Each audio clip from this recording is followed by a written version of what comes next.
Rebonjour à tous. Monsieur Ned Price, qui est le porte-parole du département d'État américain, Monsieur Ned Price a délivré un communiqué dans la journée. Et dans ce communiqué, il y a un paragraphe qui est consacré au Mali. Un paragraphe que j'aimerais décrypter. Parce que c'est un paragraphe qui comprend beaucoup d'informations implicites. C'est un paragraphe qui n'est pas assez explicite et qui mérite d'être brièvement commenté. Je donne d'abord la traduction du paragraphe et enfin je vous donne mon analyse de ce qui est caché dans le paragraphe. Monsieur Ned Price est donc le porte-parole du département d'État américain. C'est l'équivalent de ce qu'on peut appeler le ministère américain des Affaires étrangères. Voici ce qui est dit. The United States is encouraged by the outcomes of the most recent ECOWAS summit held on July 3. Les États-Unis sont réconfortés par les résultats du dernier sommet de la CEDEAO qui s'est tenu le 3 juillet. We welcome the agreement between ECOWAS and Mali on 24-month transition timeline starting in March 2022. Nous accueillons favorablement l'accord qui a été conclu entre la CEDEAO et le Mali pour une transition de 24 mois commençant en mars 2022. We trust the transition government of Mali will turn its full attention to implementing the benchmarks of the remainder of the transition as expected by the Malian people and the international community. Nous croyons, nous pensons, nous espérons que le gouvernement de transition du Mali va consacrer une grande attention, une très grande considération à la mise en œuvre des engagements de la transition tels qu'ils ont été requis par le peuple malien et la communauté internationale. We remain concerned by reports of allegations of human rights abuses and violations committed by the Malian armed forces alongside unaccountable international partners. Nous soulignons une fois de plus, nous soulignons notre inquiétude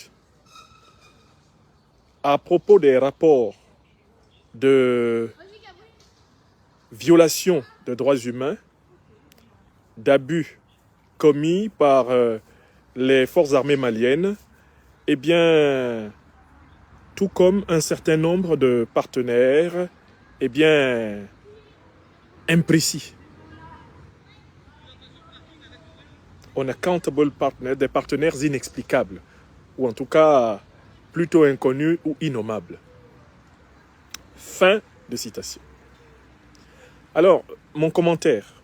Premièrement, je constate que les États-Unis d'Amérique s'alignent complètement sur la volonté du gouvernement malien. Et le peuple malien, le gouvernement malien ne peuvent que se réjouir de cet alignement.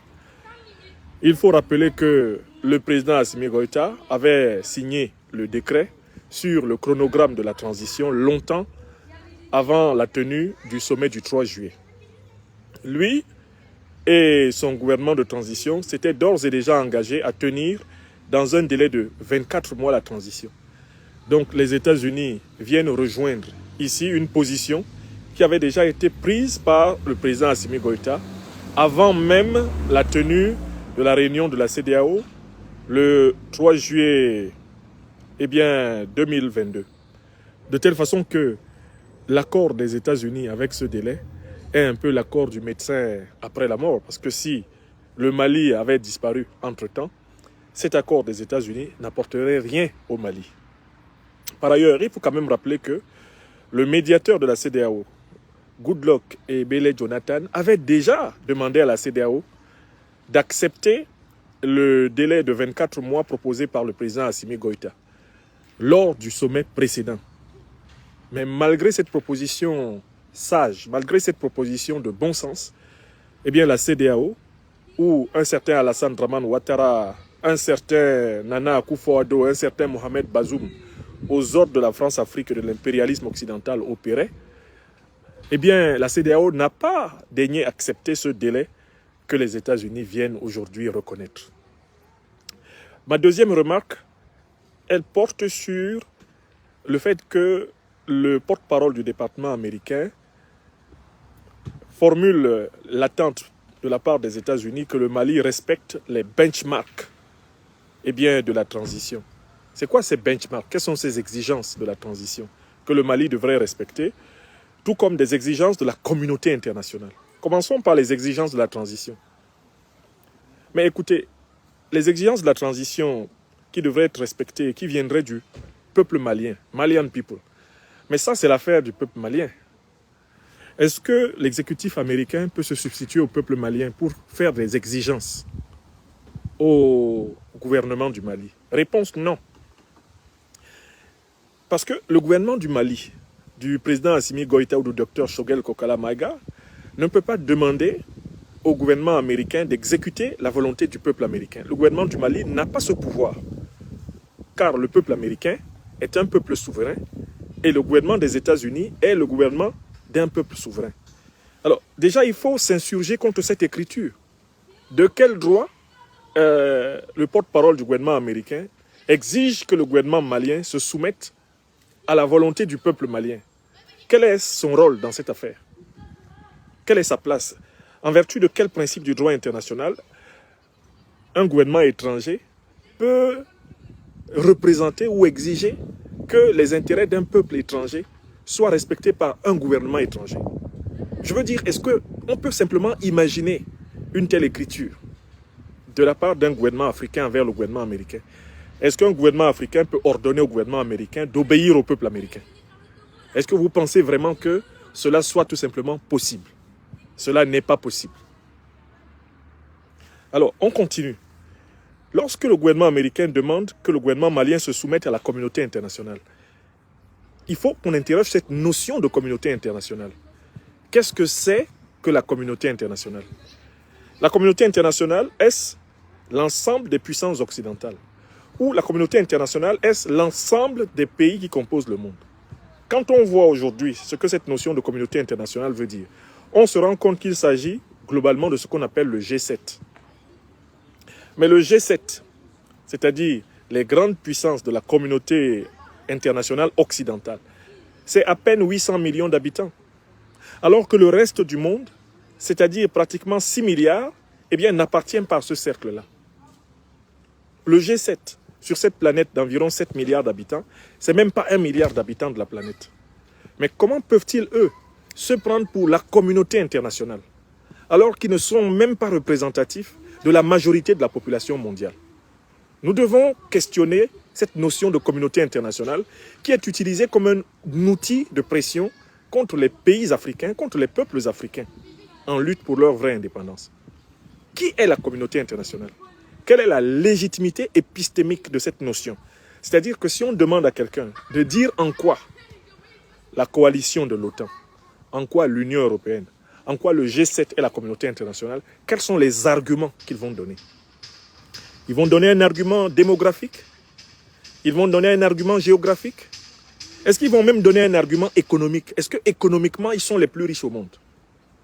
Est-ce qu'ils vont donner même un argument militaire? Est-ce que militairement, là, le G7 aujourd'hui regroupe les puissances militaires les plus puissantes du monde? Quand on imagine l'alliance militaire entre la Russie et la Chine, rien que cette alliance militaire, si on y ajoute, on élargit ça à ce qu'on appelle aujourd'hui les BRICS. Est-ce que sur le plan militaire, la communauté internationale, au sens de la communauté occidentale, domine la planète? Ces questions méritent d'être posées et expliquées à tous les niveaux. Ni du point de vue démographique, ni du point de vue géographique, ni du point de vue économique, ni du point de vue juridique. Il n'existe une communauté internationale telle que formulée ici dans le communiqué américain. Cette communauté est une fiction, un mythe de l'impérialisme. Pour qu'il y ait une communauté internationale, il faut créer un cadre multinational, multipolaire, de négociation, de compromis, un cadre de dialogue entre toutes les puissances. Pour qu'il y ait une véritable communauté internationale, il faut qu'il y ait un équilibre des puissances planétaires en faveur du respect des principes de souveraineté, des principes de solidarité, des principes d'équité, des principes de réciprocité dans les relations internationales. Alors, à ce moment-là, on pourra parler d'une communauté internationale, une communauté multipolaire, une communauté plurielle, une communauté équilibrée. Je continue à lire le communiqué. We remain concerned by reports of allegations of human rights abuses and violations committed by the Malian armed forces alongside unaccountable international partners. Bon.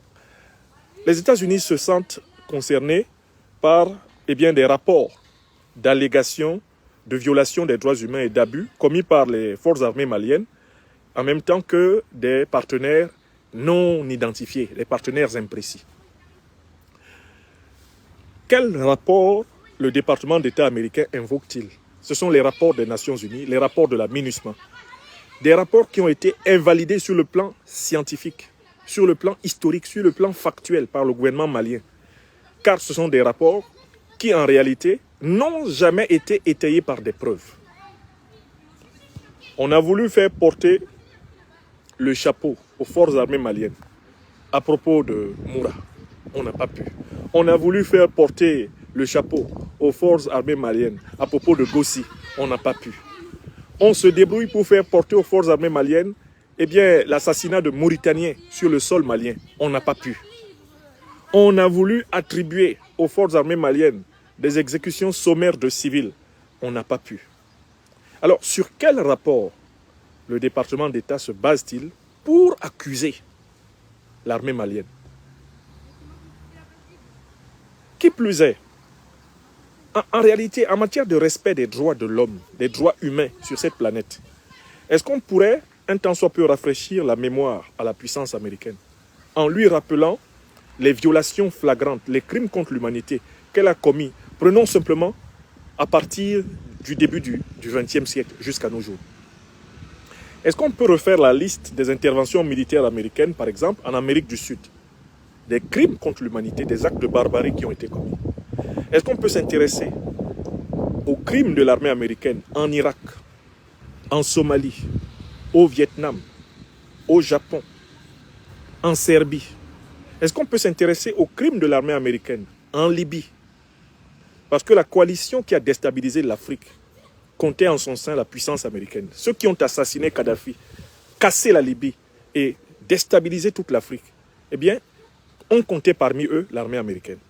Est-ce que les responsables politiques américains pensent qu'on va pouvoir continuer comme ça dans le monde, avec des leçons de morale sur les droits humains données par une puissance qui, dans sa pratique historique, a commis les pires actes de barbarie du XXe et du XXIe siècle, pour ne prendre que ces siècles-là? Parce que si on remonte au XIXe, XVIIIe, c'est aussi grave. Lorsqu'on va regarder le sort des Native Americans, les Indiens d'Amérique, comme on les appelle, ou le sort des Noirs américains, qui est encore aujourd'hui un sort terrible, comme l'a rappelé la tragédie de George Floyd et les tragédies récurrentes des populations noires américaines depuis des siècles. Après, bien sûr, l'ignominie de l'esclavage et de la traite, qui a été une condition de la construction de la puissance américaine. Donc, on doit poser la question à la puissance américaine. Est-ce que vous pensez que le reste du monde a une telle inculture historique qu'on ne sait pas ce que vous avez fait en Amérique du Sud? On ne sait pas ce que vous avez fait en Serbie. On ne sait pas ce que vous avez fait en Syrie. On ne sait pas ce que vous avez fait en Irak. On ne sait pas ce que vous avez fait en Afghanistan. On ne sait pas ce que vous avez fait en Somalie. On ne sait pas ce que vous avez fait au Vietnam.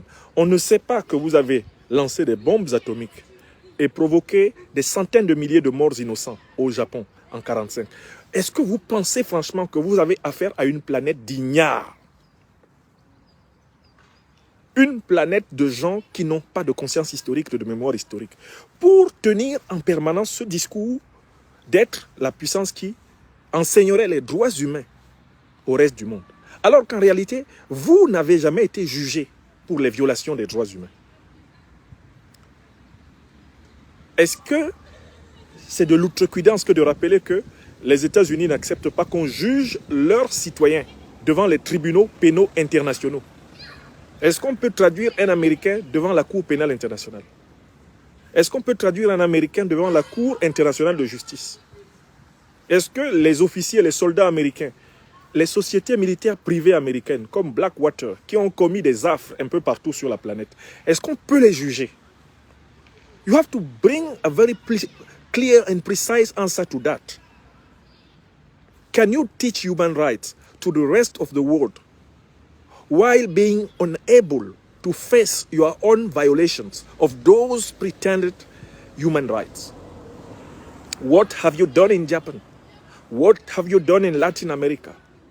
What have you done in Syria? What have you done in Serbia? What have you done in Libya? What have you done in Somalia? What have you done in Vietnam? What have you done in Afghanistan? What have you done in Iraq? Can you look at those atrocities and teach human rights to the rest of the world? No, Mr. President Biden, no. All members of American government, you have to look back in your own story, your own history, and recognize that you can't teach human rights to the rest of the world. Without any proof, you accuse merely of being responsible of atrocities against its own people. But you can't just understand that the whole world, the entire world knows that you have been violating for centuries human rights everywhere on this earth without any punishment,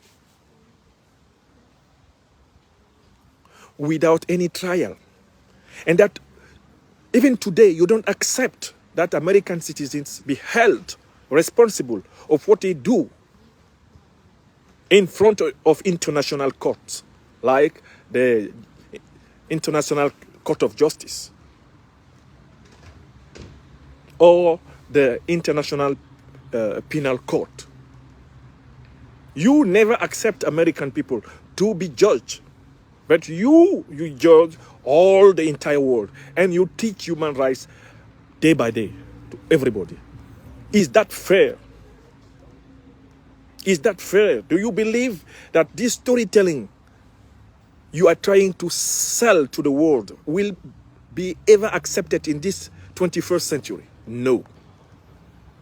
Donc, vraiment, c'est ce que moi je voulais contester, une fois de plus. Il faut arrêter d'accepter que les autorités politiques américaines se drapent sur un ton grand seigneur, se placent sur le toit du monde et enseignent les droits de l'homme aux Africains.